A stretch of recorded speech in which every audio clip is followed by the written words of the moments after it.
গভীর জঙ্গলের আঁধারে নিঃশব্দে এগিয়ে আসে এক ছায়া। না কোনো শব্দ, না কোনো সতর্কতা। এ হলো জাগুয়ার শক্তি, নীরবতা আর প্রবল শিকারীবন প্রবৃত্তির এক জীবন্ত রূপ। তার চোয়াল এমন শক্তিশালী যে হাড় গুড়িয়ে দিতে পারে এক কামড়ে। বাঘ সিংহ নয়, জাগুয়ার শিকার করে নিঃশব্দে।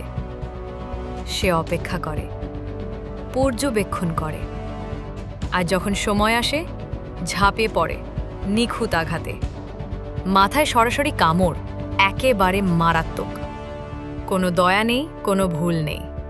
তার সোনালি গায়ে ছড়িয়ে থাকা কালো ফোঁটা প্রাকৃতিক হত্যা যন্ত্রের চিহ্ন। কখনো গহীন বনে, কখনো নদীর নিচ দিয়ে জাগুয়ার যেন এক জীবন্ত প্রেত। সে যখন আসে, জঙ্গল থমকে দাঁড়ায়।